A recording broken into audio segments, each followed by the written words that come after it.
ഭൂതേ മഹദ്ഭിര്യ ഇമാ പുരോ വിഭു നിർമായശേതേ യദമൂഷു പൂരുഷ ഭുങ്ക്തേ ഗുണാൻ ഷോഡശ ഷോഡശാത്മക സോലം കൃഷിഷ്ട ഭഗവാൻ വചാംസി മേ.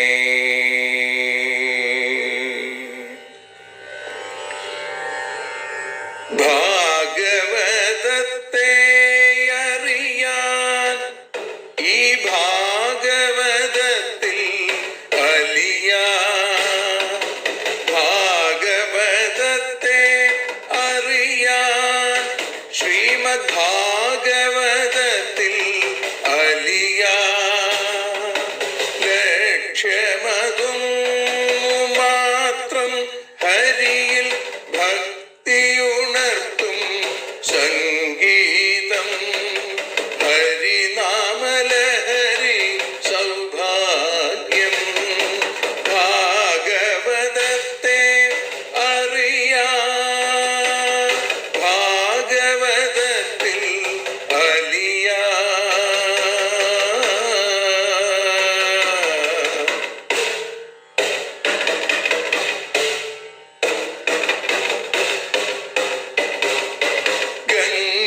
ഗംഗാപതിയുടെ പുത്രൻ സുന്ദര ഗണനായകനു തുണ ചെയ്യൂ. ഗംഗാപതിയുടെ പുത്രൻ സുന്ദര ഗണനായകനു തുണ ചെയ്യൂ. വീണയിൽ സംഗീത സാഗരം തീർക്കുന്ന വാണീദേവിയും കാക്കേണേ. എന്നിൽ ഭാഗവത കഥ നിറയേണേ. ഭാഗവതത്തെ അറിയാൻ ഭാഗവതത്തിൽ അലിയാൻ.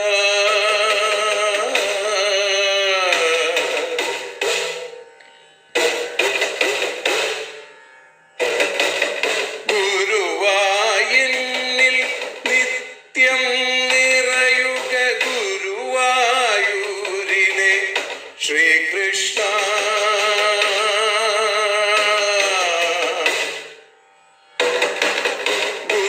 ഗുരുവായൂരിൽ നിത്യം നിറയുക ഗുരുവായൂരിലെ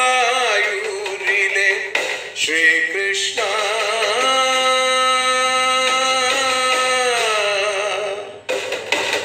ഹരേ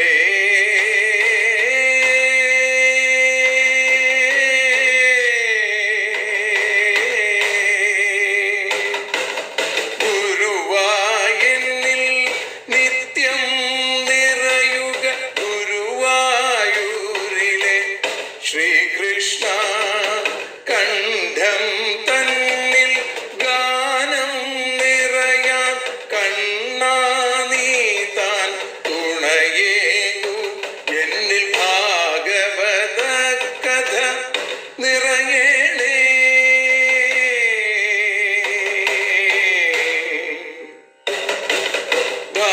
ഭാഗവതത്തെ അറിയാൻ ഭാഗവതത്തിൽ അലിയാൻ.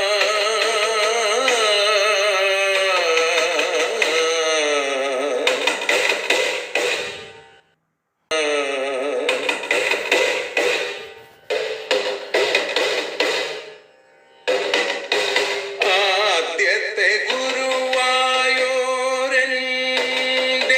അച്ഛനുപാദ നമസ്കാരം. ആദ്യത്തെ ഗുരുവായൂരനുടെ അച്ഛനുപാദ നമസ്കാരം.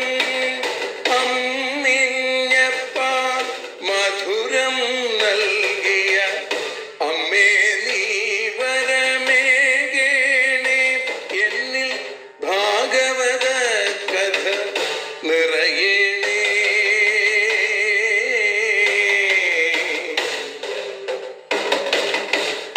ഭാഗവതത്തെ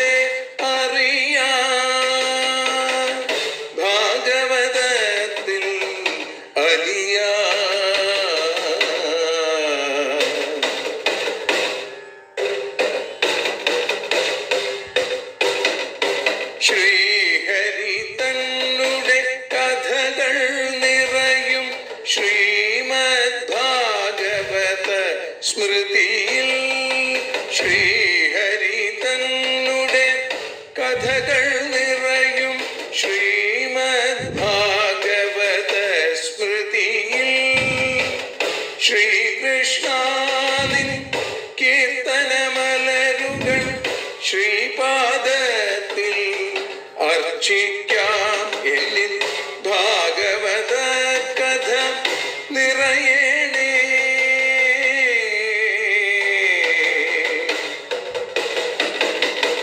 ഭാഗവതത്തെ അറിയാം, ഭാഗവതത്തിൽ അലിയാം.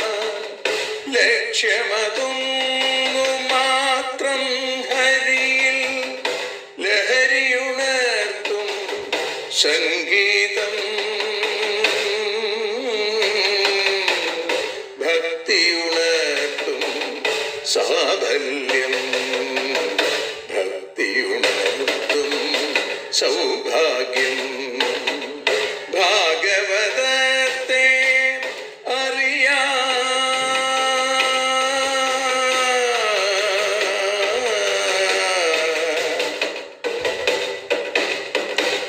ഭാഗവതത്തിൽ അലിയാം.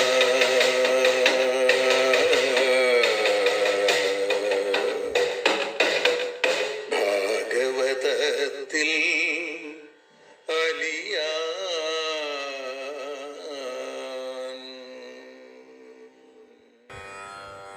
കാവ്യകൗസ്തുഭം ഓട്ടൂർ ഉണ്ണി നമ്പൂതിരിപ്പാടിൻ്റെ ശ്യാമസുന്ദരൻ എന്ന ഗ്രന്ഥത്തിലെ നീലചന്ദ്രിക എന്ന ഭാഗത്ത് നിന്ന് സിനിവാലി എന്ന കവിത ഇവിടെ സമർപ്പിക്കുകയാണ്.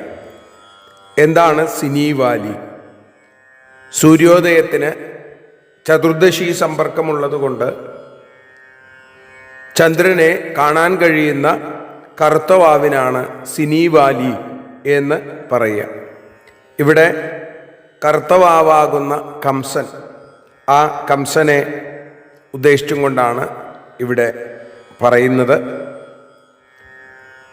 ജാതനായി പൊന്നുഷസന്ധ്യയ്ക്കു തിങ്കളാം പൂതനാവൈരി സിനിവാലിനാൾ ഊറിന വാത്സല്യ തീർത്ഥത്തിലാറാടി ഈറനായി മാതാവിൻ മാറും കണ്ണും മഞ്ഞിൻ കണങ്ങളാൽ കണ്ണീരൊലിപ്പിച്ചു കുഞ്ഞിനെയമ്മയൊന്നും അവച്ചാൾ മ്ലാനമായി വൈരിയേയോർക്കയാൽ മാനിനിക്കാനന്ദം ദേവകിക്കെന്ന പോലെ വാളിന്മേൽ ശീർഷം വെച്ചല്ലയോ സുപ്തനായി വാഴുന്നു ദുഷ്ടനാം ദർശകംസൻ. വൈതാളികാവലി പള്ളിയുണർത്തുവാൻ ഗീതാളി പാടിത്തുടങ്ങാറായി. ദേവകീ വത്സനെ സൂര്യനാം ശ്രീവസുദേവന്റെ കൈവശമേൽപ്പിച്ചകി വേർപെട്ടു പോകുമ പ്രാണനെ വന്നെടുവീർപ്പിട്ടും കൊണ്ടവൾ നോക്കി നിന്നാൾ. മിത്രനാമാനകദുന്ദുഭിയാണെങ്കിൽ പുത്രനെ കയ്യിലെടുത്തുമെല്ലെ പത്നി തൻ മഞ്ഞഴൽ കണ്ണുനീരാതപപ്പെട്ടുകൊണ്ടൊപ്പി തുടച്ചു നീക്കി. കാവലുണരാതെ കംസനറിയാതെ കോവിലകം വിട്ടു യാത്ര കൊണ്ടാൻ മൂഢരാം മാനുഷരുണ്ടോ ഭഗവാന്റെ ഗൂഢമാം പോക്കുകൾ പാർത്തിടുന്നു. ഗോകുലദേശത്തു ചെന്നെത്തി പിറ്റെന്നാൾ വൈകുമ്പോഴേക്കും ധൃതിപ്പെട്ടവൻ സായാഹ്നസന്ധ്യ യശോദയെപ്പോലൊരു പായീല വീട് കിടന്നിരുന്നു. ആനായ പെണ്ണാമസാധ്വിതൻ പാർശ്വത്തിൽ ആംനായ കാതലാം പൈതലീനെ ആനന്ദ സന്താപപൂർവം കിടത്തിയിട്ടാനകദുന്ദുഭീങ്ങു പോന്നു. നേരത്തുണർന്നു യശോദയ്ക്കു പിറ്റെന്നാൾ ചാരത്തൊരുണ്ണിയെ കാണുമാറായി. അമ്പാടി തന്നിൽ പാർത്തിന്നു മുതൽക്കിനി അമ്പിളി കൃഷ്ണൻ വളർന്നുകൊള്ളും. നന്ദന്റെ വീടിനു മംഗല്യദീപമായ അമ്പതൻ തൂമിഴിക്കുത്സവമായി. വേണുസംഗീതവും നൂപുരനാദവും വാനിൽ നനുന്നനെയെങ്ങും ചിന്നി. പെണ്ണിൻ്റെ പുഞ്ചിരിയേറ്റു വിനോദിച്ചും വെണ്ണ പാലുണ്ടു കൊഴുത്തുരുണ്ടും നാട്ടിലും കാട്ടിലും ഗോക്കളെ പാലിച്ചും നാൾക്കുനാളുണ്ണി വളർന്നു വരും. സർവത്ര ഗോവിന്ദനാമ സങ്കീർത്തനം. ഗോവിന്ദ ഗോവിന്ദ.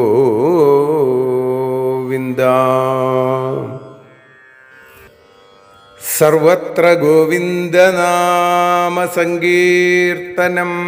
ഗോവിന്ദ ഗോവിന്ദ. സാന്ദ്രാനന്ദാവബോധാത്മകമനുപമിതം കാലദേശാവധിഭ്യാം നിർമുക്തം നിത്യമുക്തം നിഗമശതസഹസ്രേണ നിർഭാസ്യമാനം. അസ്പഷ്ടം ദൃഷ്ടമാത്രേ പുനരുരു പുരുഷാർത്ഥാത്മകം ബ്രഹ്മതത്വം തത്താവൽഭാതി സാക്ഷാത് ഗുരുപവനപുരേ ഹന്ത ഭാഗ്യം ജനാനാം. ലോകത്തിലെ സമസ്ത ജീവരാശിക്കും ഭാഗ്യത്തെ നൽകുന്ന പൊന്നുഗുരുവായൂരപ്പൻ്റെ ഭാഗവത സൂര്യൻ്റെ കൃപാ കടാക്ഷങ്ങളെ കൊണ്ട് ശ്രീമദ് ഭാഗവതം അറിയാനലിയാൻ എന്ന അക്ഷര പൂജ ഇന്ന് 943 ദിവസത്തിലേക്ക് എത്തുമ്പോൾ ഭഗവാന്റെ അക്ഷരസ്വരൂപമായ ശ്രീമദ് ഭാഗവതം, അതിൽ ആശ്രയമെന്ന ഭാഗവത ലക്ഷണത്തെ കാണിക്കുന്നു ദ്വാദശസ്കന്ധം. അതിൽ 7ാമത്തെ അധ്യായം പുരാണ ലക്ഷണങ്ങളെ കാണിക്കുന്ന അധ്യായത്തിൽ 19 ശ്ലോകങ്ങളാണ് നമ്മൾ ഇന്നലെ വരെ പാരായണം ചെയ്തും പ്രഭാഷണത്തിലൂടെയൊക്കെ അനുസ്മരിച്ചത്. ഇന്ന് മീനമാസത്തിലെ 1-ാം തീയതിയാണ്. ഇന്ന് തന്നെയാണ് പൊന്നുഗുരുവായൂരപ്പൻ്റെ മേൽശാന്തി നറുക്കെടുപ്പ്. മേൽശാന്തി നറുക്കെടുപ്പിൽ ഇന്ന് കാലത്ത് ആരാധ്യനായ ക്ഷേത്രം തന്ത്രിയുടെ നേതൃത്വത്തിൽ ഇതിൽ അപേക്ഷിച്ചിരിക്കുന്ന അപേക്ഷകരുമായി കൂടിക്കാഴ്ച, അതിനുശേഷം നിലവിലുള്ള മേൽശാന്തി ഉച്ചപൂജയ്ക്ക് ശേഷം ആ ഭാഗ്യവാനെ അല്ലെങ്കിൽ ആ ഭക്തനെ, ആ ഭഗവാന്റെ പ്രിയപ്പെട്ട പൂജാരിയെ തിരഞ്ഞെടുക്കും. തിരഞ്ഞെടുക്കപ്പെടുന്ന മേൽശാന്തി മാർച്ച് 31-ാം തീയതി തൃപ്പൂജയ്ക്ക് ശേഷം ആ ഉത്തരവാദിത്വം കണ്ണൻ്റെ കാരുണ്യശ്രീ കോവിലിൻ്റെ താക്കോലേറ്റുവാങ്ങും. തുടർന്നുള്ള 6 മാസങ്ങൾ ആ മേൽശാന്തിയാണ് യശോദാമ്മയെ പോലെ ഗുരുവായൂരപ്പന് നിർമാല്യം മുതൽ അത്താഴപൂജ വരെയുള്ള സമർപ്പണങ്ങൾ ചെയ്യുക. അപ്പോൾ ആ ഒരു സ്മരണയോട് കൂടിയിട്ടാണ് നമ്മൾ ഇന്ന് ആരംഭിക്കുന്നത്. ദ്വാദശസ്കന്ധത്തിൽ 7ാമത്തെ അധ്യായത്തിൽ 20ാമത്തെ ശ്ലോകത്തിൽ പറയുന്നു, പദാർത്ഥേഷു യഥാദ്രവ്യം സന്മാത്രം രൂപനാമസു ബീജാദി പഞ്ചതാന്താസു ഹ്യവസ്ഥാസു യുതായുതം എന്ന് പറയുന്നു. അപ്പം ഇവിടെ നേരത്തെ നമ്മൾ സർഗം വിസർഗം സ്ഥാനം പോഷണം ഊതി മന്വന്തരം ഈശാനുകഥ നിരോധം മുക്തി ആശ്രയം എന്നിവയാണ് മഹാപുരാണങ്ങളുടെ ലക്ഷണങ്ങൾ എന്ന് ദ്വിതീയ സ്കന്ധത്തിൻ്റെ അവസാനത്തിൽ പറയേണ്ടായി ശ്രീ ശുകബ്രഹ്മർഷി.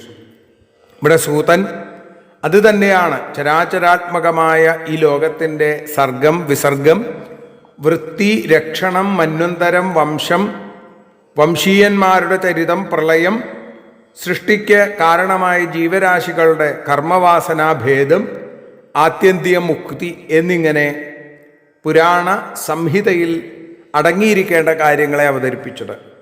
ഇപ്പൊ പറയണു രൂപനാമസു, രൂപത്തോടും നാമത്തോടും കൂടിയ പദാർത്ഥങ്ങളിൽ, പദാർത്ഥേഷു ദ്രവ്യം കാരണദ്രവ്യം യഥാസന്മാത്രം എപ്രകാരം സത്താരൂപമായിരിക്കുന്നുവോ തഥാ അപ്രകാരം ബീജാദി പഞ്ചതാന്താസു ബീജാധാനം ആദിയായും അതേപോലെ പഞ്ചത്വം മരണം അന്തവുമായിരിക്കുന്ന അവസ്ഥകളിൽ അവസ്ഥാസു യുതായുതം ചേർന്നും ചേരാതെയും ഇരിക്കുന്നു. ഇപ്പം സർഗാദികൾക്ക് ആശ്രയം ബ്രഹ്മമാണ് എന്ന് പറഞ്ഞു, അതിനെ ഉറപ്പിക്കുകയാണ്. ഇപ്പം നാമരൂപങ്ങളോടുകൂടിയ ഘടപടാദി പദാർത്ഥങ്ങൾ, ഘടം കുടം പടം നൂല്, ഇപ്പം മണ്ണ് നൂല് മുതലായ കാരണദ്രവ്യങ്ങൾ എങ്ങനെയാണോ സത്താമാത്രമായിട്ടിരിക്കുന്നത് പദാർത്ഥ രൂപത്തിൽ വിളങ്ങുകയും നാമരൂപങ്ങളിൽ വേറിട്ടിരിക്കുകയും ചെയ്യുന്നു, അതേപോലെ ഇപ്പോൾ മണ്ണ് തന്നെയാണ് കുടമാകുന്നത്, കലമാകുന്നത്, ചരാതാകുന്നത് എന്നതുപോലെ.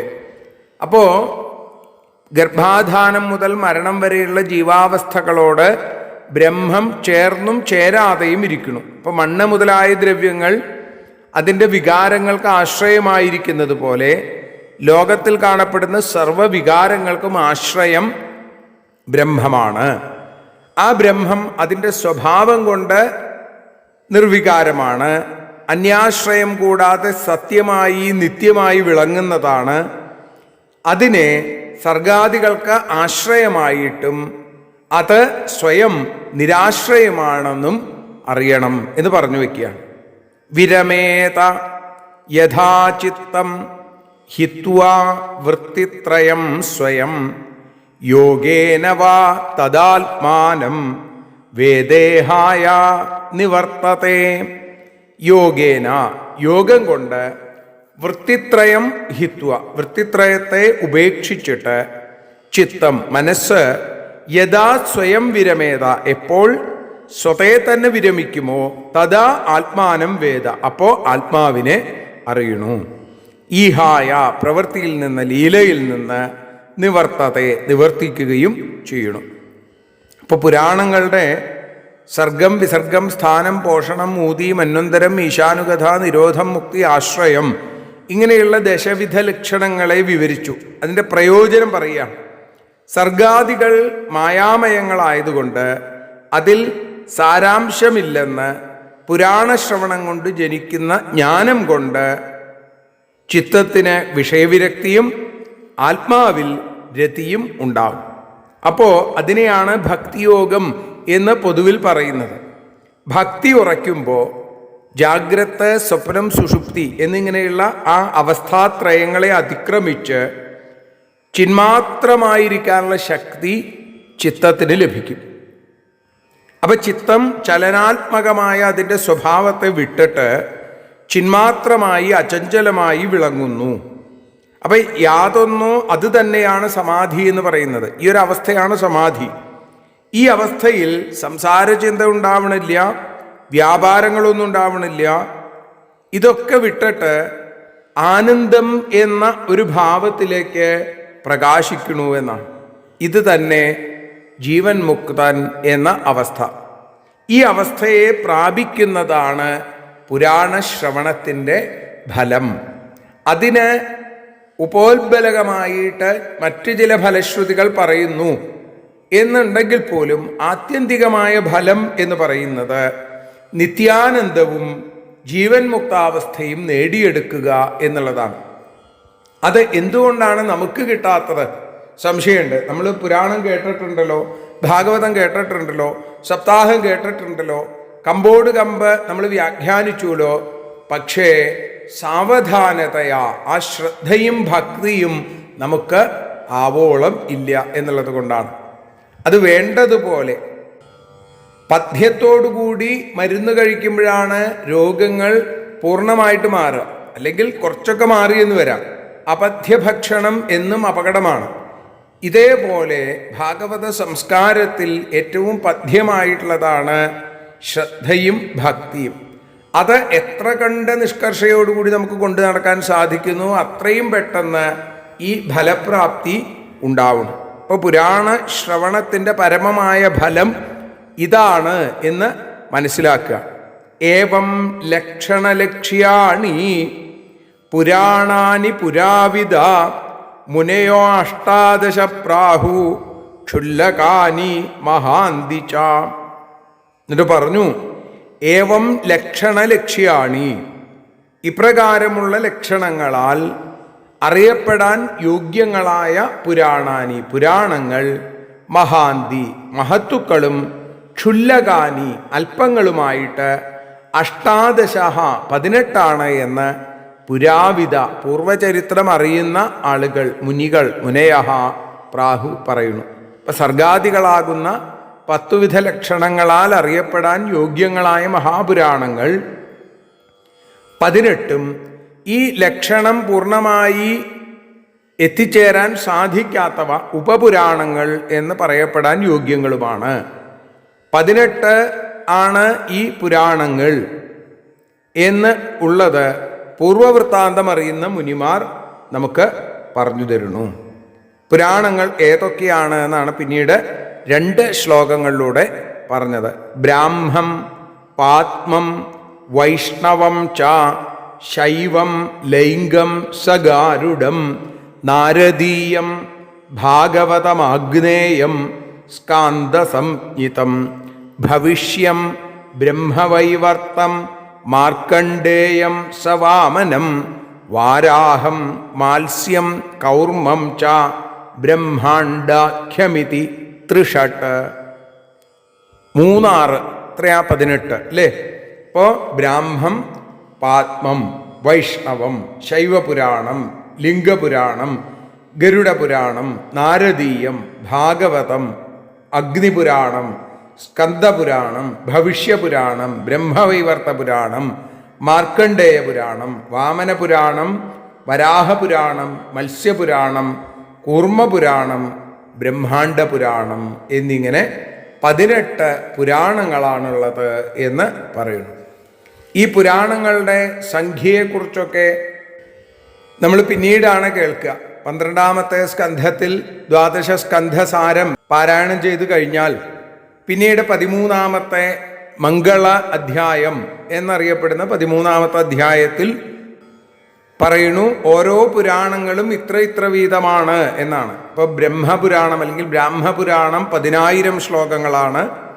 അതേപോലെ പത്മപുരാണം 55,000, വൈഷ്ണവപുരാണം 23,000 ശ്ലോകം, ശൈവപുരാണം 24,000, ഭാഗവതം 18,000, നാരദപുരാണം 25,000, മാർക്കണ്ഡേയപുരാണം 9,000, വന്യപുരാണം അല്ലെങ്കിൽ അഗ്നിപുരാണം 15,400, ഭവിഷ്യത് പുരാണം 14,500, ബ്രഹ്മവൈവർത്ത പുരാണം 18,000 തന്നെ, ലിംഗപുരാണം 11,000, വരാഹപുരാണം 24,000, സ്കന്ദപുരാണം 81,100, വാമനപുരാണം 10,000, കൂർമ്മപുരാണം 17,000, മത്സ്യപുരാണം 14,000, ഗരുഡപുരാണം 19,000, ബ്രഹ്മാണ്ഡപുരാണം 12,000.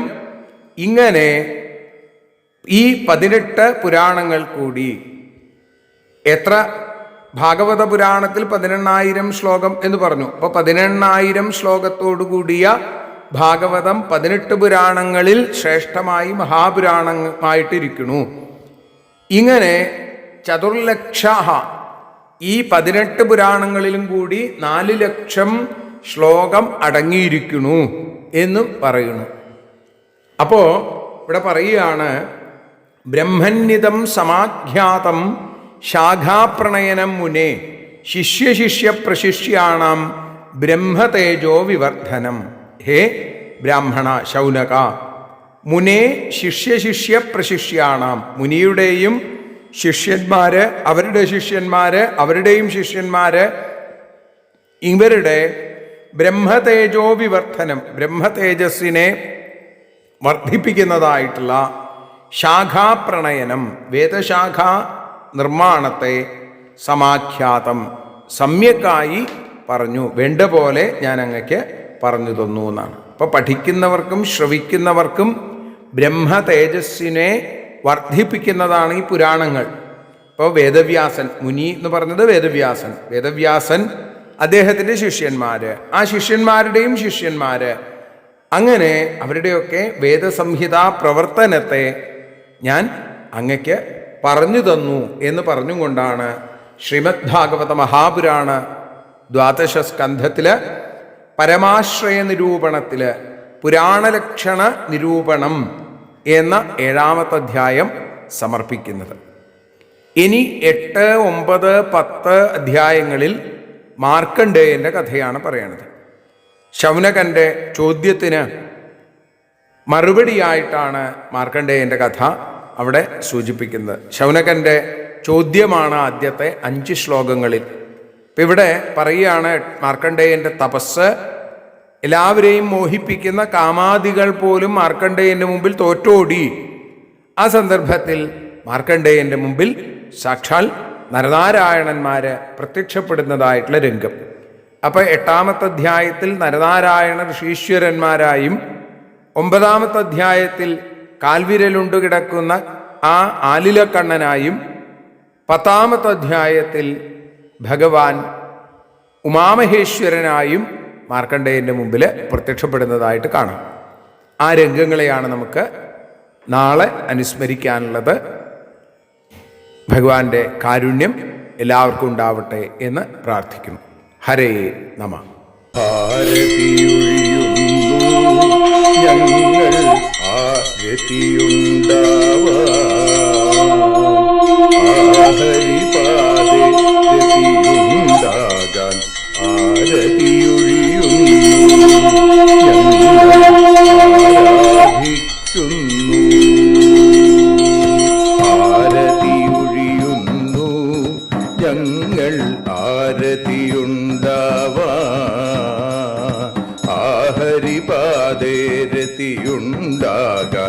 ആരതിയൊഴിയുന്നു. ഞങ്ങൾ ആരാധിക്കുന്നു.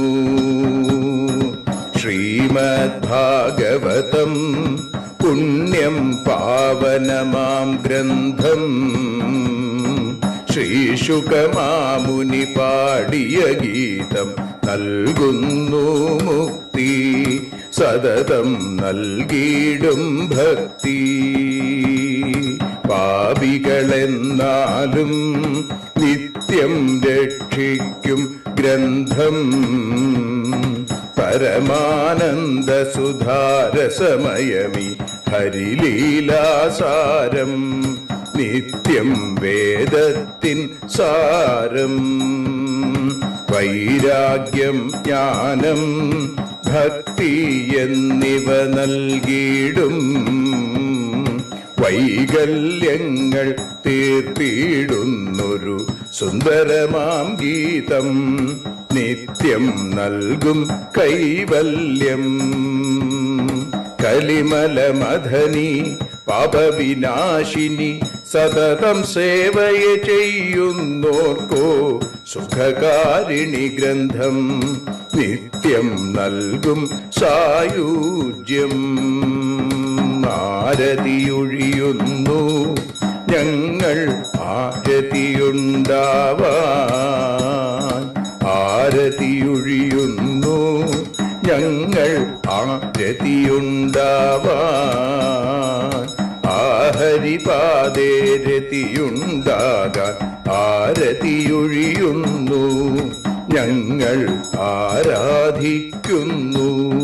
ഞങ്ങൾ ആരതിയൊഴിയുന്നു. കണ്ണ ആരാധിക്കുന്നു.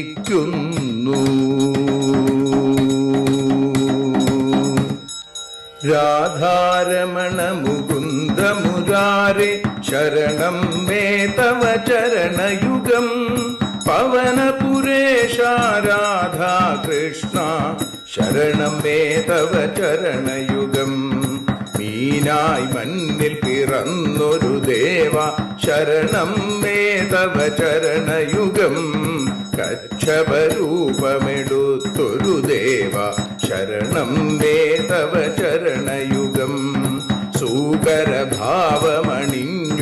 ദേവ ശരണം മേ തവ ചരണയുഗം നരഹരി രൂപമെടുത്തൊരു നാഥ ശരണം മേ തവ ചരണയുഗം വാമനനായി വിളങ്ങിയ ദേവ ശരണം മേ തവ ചരണയുഗം ഭാർഗവരാമനതായൊരു ദേവ ശരണം മേ തവ ചരണയുഗം ദശരഥനന്ദനായൊരു ദേവ ശരണം മേ തവ ചരണയുഗം ബലമേറുന്നൊരു രാമനാഥ ശരണം മേ തവ ചരണയുഗം ദേവകി നന്ദന വസുദേവാത്മജ ശരണം മേ തവ ചരണയുഗം യശോദതനയാ സുന്ദര രൂപ ശരണം മേ തവ ചരണയുഗം ദ്വാരകവാസാരുക്മിണികാന്ത ശരണം മേ തവ ചരണയുഗം കലികാലത്തിൽ കൽക്കിയും നീയേ ശരണം മേ തവ ചരണയുഗം രാധാരമണ മുകുന്ദ മുരാരെ ശരണം മേ തവ ചരണയുഗം പവനപുരേശ രാധാ കൃഷ്ണ ശരണം മേ തവ ചരണയുഗം ചോറ്റാനിക്കര വാഴും ദേവി ശരണം മേ തവ ചരണയുഗം സാംബ സദാശിവ ശംഭോ ശങ്കര ശരണം മേ തവ ചരണയുഗം ഹരിഹരപുത്ര ആശ്രിതമിത്ര ശരണം മേ തവ ചരണയുഗം സദ്ഗുരുനാഥ ഗുണപരിപൂർണ ശരണം മേ തവ ചരണയുഗം മൂഷിക വാഹന മോദകഹസ്ത ശരണം മേ തവ ചരണയുഗം ഭക്തജനപ്രിയ ഭാഗവത പ്രിയ ശരണം മേ തവ ചരണയുഗം രാധാരമണ മുകുന്ദ മുരാരെ ശരണം മേ തവ ചരണയുഗം ഗുരുപവനപുരേശ രാധാകൃഷ്ണ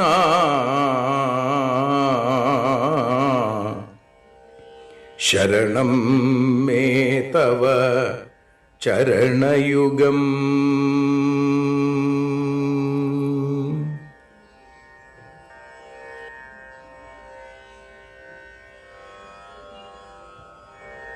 യദക്ഷരപദഭ്രഷ്ടം മാത്രാഹീനം തു യദ്ഭവേൽ തത്സർവം ക്ഷമ്യതാം ദേവ നാരായണ നമോസ്തുതേ.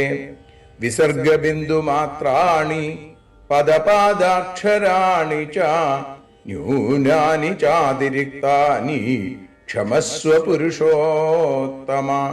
മന്ത്രഹീനം ക്രിയാഹീനം ഭക്തിഹീനം ജനാർദ്ദന യൽപൂജിതം മയാ ദേവ പരിപൂർണം തദസ്തു തേ.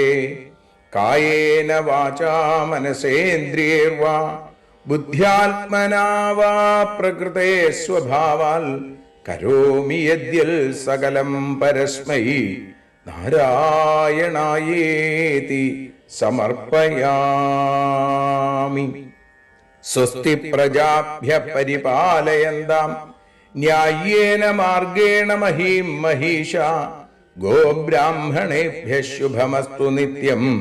ലോകാഃ സമസ്താഃ സുഖിനോ ഭവന്തു.